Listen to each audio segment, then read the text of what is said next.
couple of years, because no G2E last year, since we've had a chance to get an overview on AGS, and a lot has happened. Yep. Give us a little overview on your company and what you've done and where you're headed now.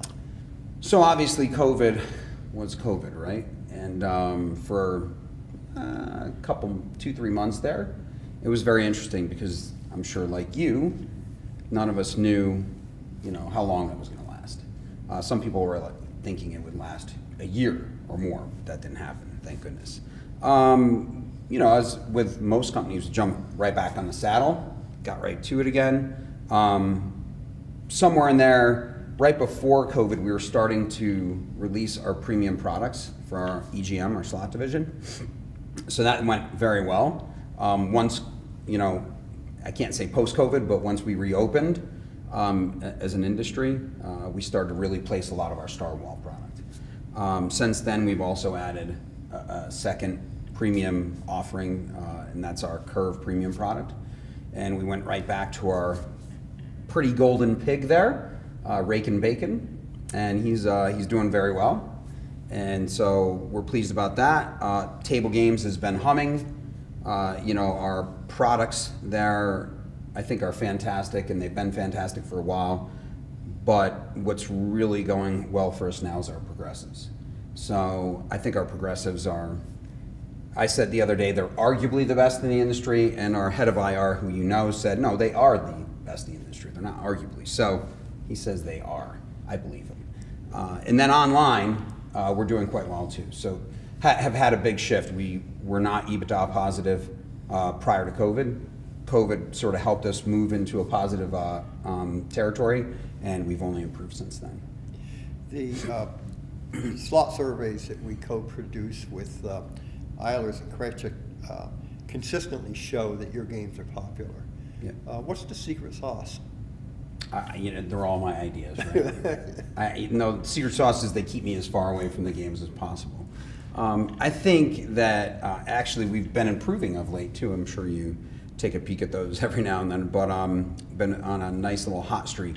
Secret sauce is our team. It's the folks that people hire people, and those people hire other people, and those people work with good people. And at the end of the day, between them putting together great teams and trying, and at their level, having their own culture within R&D and within game development, I think that the secret sauce is the folks. It's never anything else. There's no robots or anything else doing the work. It's just folks. One of the stories for AGS during your time here has been growing beyond the original Class 2 base. Yeah. And you've added electronic table games. You've gone online. You have expanded your product line, as you discussed earlier, and then you had a little hiccup in Oklahoma as well. Yep. Are you still in that expansion phase in terms of products and jurisdictions, and how has the recovery gone with the hiccup? So we'll start. Actually, I'm going to just rewind the tape just 20 seconds there. You said electronic table games. We have table electronics, as you know, with the progressives and shufflers. So I just want to make sure I don't get phone calls on that one to say, hey, we've got e-tables now. Right. But I'd love to. If you want to make that happen, wave the magic wand and we're in. So, I think overall, our Class 3 progress has been fantastic. Within Class 2, we're stable and growing across the board. And then in Oklahoma, I'd refer to it as stable and just slightly improving. We didn't have a lot of tools in the toolbox before. We were sort of showing up to a knife fight, with nothing, and so it wasn't a great scenario for us. As the competition came in and they brought these behemoth slot machines in, and I don't mean that literally, but just very large slot machines, premium products, and we were really focused on core. So now we're shifting to core, premium core, and then true premium products, and that's going well for us so far. So Oklahoma is stabilized and improving. Class 3 is going great, in particular, if we look at our core game performance, which shows up on your report, and then of course our premium game rollout. So that's all going fantastic. So expansion is what it's all about.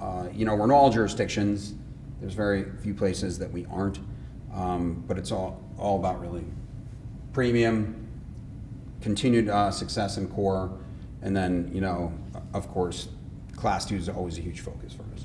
You had mentioned COVID earlier, and one of the things that COVID has done is been responsible for, or at least the reactions to maybe it is to COVID, have been responsible for supply chain disruptions in all industries. How has AGS been affected, and how are you working through it? It's all fake news, Frank. I don't know what they're talking about. We did well. You know, it probably didn't even show up as a blip on the radar until recently. Mostly because as COVID was starting to happen, I think that our ops team and our sourcing guys did the best they can to not only order parts and try to project where things might go. They're real pros. They build relationships and do their best to make sure that we're high in the queue. But it's going to affect everybody. You know, I drive by the Audi dealership, and there's 3 cars in the lot. Don't drive by Porsche, there's like, you know, 2. If you want a new car, good luck, right? I think it's pretty indicative of where things are. When will it recover? Who knows? I can't make that prediction. As I've said in the past, you know, on earnings calls, my crystal ball is broken. But I would assume it's going to go through a good chunk of 22, just a good piece of it. The other thing that COVID affected last year was casino budgets, because companies were trying to save every dollar that they could, not knowing what the future would bring. Are those budgets loosening now? Yeah, I mean, I almost believe when the casinos reopened and they were establishing record after record after record, you would have thought that maybe in those times the budgets would have turned right back on. But I believe that between the velocity of the business that was, you know, in its recovery, the velocity of the business was tremendous. Trying to maintain or add staff or some combination of the two, there wasn't a lot of time for saying, hey, Dave, we'd like some more of this, or, you know, someone at, you know, IGT, Every, Cy Games, Aristocrat.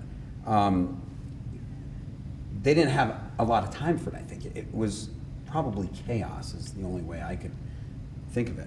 Non-operators, I don't know exactly, but now we're settling in and we're starting to see the money flow. And so capital budgets are coming back, there's no doubt. You know.